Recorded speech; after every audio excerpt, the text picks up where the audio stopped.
Frères et sœurs, nous allons continuer. Ici, le Seigneur nous dit qu'il faut aussi prendre des risques. Parce que dans le domaine d'affaires ou bien dans notre vie, il y a certaines situations où souvent on n'a pas envie de prendre des risques. Mais il faut savoir les prendre. Quand on prend les risques avec le Seigneur, on arrive toujours à aboutir à quelque chose de positif. Ici, on va dans le livre d'Ecclésiaste. Ecclésiaste 11. Engage-toi dans une affaire, même en courant des risques. Un jour, tu peux y retrouver ton compte. Bien plus, investis ton argent dans plusieurs affaires, car tu ne sais jamais quel malheur pourrait arriver sur la terre. Quel qu'en soit le côté où l'arbre tombe, il reste là où il est abattu. Quand les nuages se gonflent d'eau, il se met à pleuvoir. Celui qui a peur que vienne le vent ou la pluie ne pourra jamais s'aimer ni moissonner. Tu ne sais pas comment la vie se forme dans le ventre d'une femme enceinte. Tu peux encore moins comprendre comment Dieu agit. Lui qui fait tout. C'est pourquoi sème ton grain dès le matin. Jusqu'au soir, n'arrête pas de travailler. Tu ne sais pas quelle partie de ton travail réussira. Ou si tu tireras un grand profit pour ton activité. La lumière du jour est douce à voir. Il est agréable d'être vivant. L'être humain doit se jouir chaque année qui lui est donnée, même s'il vit longtemps. Rappelons-nous qu'il y aura aussi toujours assez de jours sombres, car l'avenir est fait de déception. L'avenir est fait de déception. Il y a des moments que les gens s'arrêtent rien que là. Si je m'engage, je ne pourrai pas réussir. Déjà ça. Si je m'engage, peut-être on pourra me faire ceci, on pourra me faire cela. On ne te dit pas d'aller voler, on ne te dit pas d'aller s'accaparer de quelque chose qui ne t'appartient pas. Mais quand tu commences une affaire, il faut prendre des risques. Moi, un jour, j'ai rencontré un frère qui faisait des affaires. Et ces affaires ne prospéraient pas. Parce que là où lui, il a focalisé son idée, là, il a donné tout son investissement, ça n'a pas donné de fruit. Et voilà qu'il tourne en rond, il est découragé. Il dit quand il était dans le monde et qu'il se confiait peut-être à ses devins, voilà comment il pouvait prospérer. Maintenant qu'il est devenu chrétien, il a décidé de se détacher pour faire ses affaires, ça ne marche pas. Et le jour où on a prié, et le Seigneur m'a révélé autre chose que le frère sous-estimait. Il ne voulait pas du tout faire ça. Je lui ai dit, voilà ce que le Seigneur me présente. Est-ce que tu ne peux pas te gérer dans ça ou bien rentrer dans cette filière-là? Il me dit, ma soeur, ça là, ça ne m'intéresse pas du tout. J'ai dit, mais il faut quand même essayer de mettre. Dans la vie, il faut toujours mettre ton argent plusieurs endroits. Il faut toujours, quand tu es un homme d'affaires, avoir plusieurs affaires à la fois parce que le Seigneur nous dit ici dans sa parole, on ne sait pas là où il nous attend. Même celui qui travaille, quand tu as travaillé, tu as commencé par exemple, comme je dis souvent à mes filles, comme secrétaire simple, il faut encore aller peut-être inscrire, faire des cours pour être secrétaire de direction. Soyez ambitieux. Je dis toujours que l'ambition ne tue pas. Le Seigneur n'a pas refusé d'avoir une ambition positive dans notre vie. À partir du moment où il dit que les pensées qu'il a pour nous, que ce sont que des pensées positives. Alors quelqu'un dit je suis secrétaire, moi ça me suffit, hein? Non. Souvent je dis à mes enfants dans la foi, je leur dis si le Seigneur vous a permis que vous commencez peut-être par maçon, peut-être par planton, peut-être par secrétaire simple, peut-être par comptable simple, il faut continuer. Il faut chercher d'autres moyens pour prospérer parce que les enfants de ce monde, c'est pareil, ils passent pour nous dominer.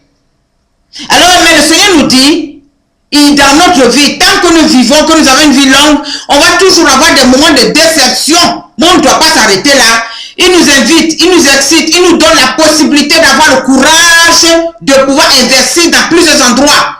Il dit quand les nuages ont gonflé de l'eau, ça va finir toujours par tomber. La pluie va finir toujours par tomber. Si dans le cas nous avons cultivé, travaillé sur plusieurs domaines, un jour il va y avoir un domaine où l'eau va tomber, la prospérité va tomber.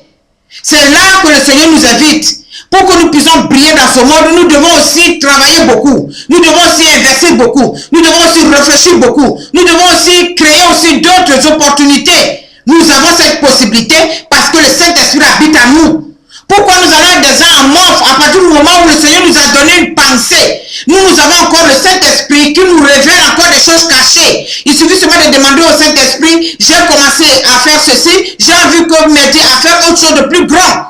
Avec le Seigneur, on va toujours de prospérité en prospérité. Il a dit, l'homme juste est comme un palmier qui est planté. Il sort une feuille, il sort deuxième, il sort troisième, quatrième, cinquième, jusqu'à ce qu'il puisse grandir. Nous devons grandir dans tout ce que nous faisons. Mais il y a des moments où on a envie de stagner là où on est. En tout cas, moi je dis toujours au Seigneur, tu connais mon ambition, tu sais que je veux bien les choses bien faites. Et surtout, je veux voir, Seigneur mon Dieu, ton amour s'éclater dans ma vie. Il dit ici dans le livre d'Isaïe, debout, Jérusalem, Isaïe 60, brille de mille feux, car la lumière se lève pour toi. La gloire du Seigneur t'éclaire. La gloire du Seigneur t'éclaire. Debout, Jérusalem. Le Seigneur nous a pas dit, assieds-toi, Jérusalem, et tout va venir te trouver. Il dit, debout, lève-toi. Lève-toi, la lumière brille maintenant pour toi. La lumière se lève pour toi. La présence du Seigneur est dans ta vie. Ça se lève maintenant. Ça te donne la possibilité de voir plus clair dans les affaires, de voir plus clair dans tes études, de voir plus clair dans ton foyer, de voir plus clair sur la vie de tes enfants, de voir plus clair encore dans le travail que tu fais. Mais pourquoi tu vas t'asseoir comme une personne à mort et s'asseoir et mettre la main sur la joue et pour dire, mon salaire ne me suffit pas. Alors comment je vais faire? Moi je suis né pour ne pas prospérer. Tu es né pour prospérer, mais tout simplement, tu ne veux pas prendre des risques pour avancer. Il faut prendre des risques positifs. On dit là où l'arbre est tombé, il s'abat là. L'arbre est tombé. Là où le Seigneur t'a mis, si c'est le travail que tu fais, alors commence maintenant à cultiver quelque chose. Si c'est d'autres graines, tu mets dedans. Avant que tu vas t'apercevoir, tu es devenu directeur de société. Il faut chercher à prospérer pour briller dans ce monde. Le Seigneur dit, la lumière brille pour toi, Jérusalem. Debout, lève-toi, parce que maintenant, je t'apporte cette lumière-là dans ta vie. Il dit, l'obscurité couvre la terre, la nuit enveloppe les peuples, mais toi, le Seigneur t'éclaire comme le soleil qui se lève. L'obscurité de ce monde, oui, l'oppression de ce monde, oui, s'abat sur les peuples. Mais toi, Jérusalem, le Seigneur te dit aujourd'hui là, que la lumière se lève pour toi. Même s'il y a l'obscurité dans ce monde, il y a une lumière qui se lève pour toi. Debout seulement, secoue-toi, élève-toi maintenant. Jette ce manteau de la paresse, jette ce manteau de pessimisme et maintenant dis-toi, je dois avancer pour prospérer dans ce que je fais. Alors tu commences maintenant à t'asseoir pour avoir l'esprit de créativité, pour essayer d'étudier. Je dis souvent à mes enfants qui sont au Canada, ils disent, oh là là, c'est difficile d'aller au Canada, je ne peux pas réussir. Je dis, tu vas réussir parce que ce que le Seigneur t'a donné, c'est ta terre promise qui est le Canada. Alors il faut commencer maintenant à cultiver là où tu es. Si tu es au Japon, alors il me dit, mais ici au Japon, c'est très difficile. Je dis, mais si le Seigneur t'a envoyé au Japon, c'est pour que tu puisses prospérer là-bas. Commence maintenant à cultiver. Cultive, Dieu est partout. Il nous veut nous accompagner. Tu ne peux pas baisser les bras. Partout le Seigneur nous envoie, il veut qu'on puisse prospérer. Mais tout simplement, on doit avoir la niaque. On doit avoir cette envie de pouvoir arriver. On doit avoir cette envie de pouvoir prospérer, s'il vous plaît. Et on doit avoir cette envie aussi de pouvoir montrer aux païens que notre Dieu il est vivant, que notre Dieu il est riche. Il n'est pas seulement le Dieu de la misère. Les gens disent, moi je suis chrétien, hein, moi je veux être sobre. Le Seigneur n'a pas dit dans ce domaine qu'il a sobriété, il faut être sobre pour être chrétien. Non, le Seigneur a dit aussi, il faut être prospère aussi pour être chrétien. Alors la prospérité, ça vient de Dieu. La prospérité, ça vient de notre Père. L'argent et l'or, ça vient de notre Père. Nous devons aussi être riches dans ce monde. Nous devons seulement avoir une esprit positif. Nous devons seulement avoir les agissements positifs dans ce monde afin de pouvoir arriver. Si c'est en France que tu es, tu dois être prospère. Si c'est au Japon que tu es, moi je dis souvent mes enfants spirituels, partout où vous êtes, Dieu est avec vous. Il te suffit seulement de lui demander qu'est-ce que je dois faire. Et le Saint-Esprit va t'inspirer ce que tu dois faire. Il ne faut pas sous-estimer la grâce du Seigneur qui a mis dans nos vies. Il dit si votre vie est longue, il va avoir des échecs.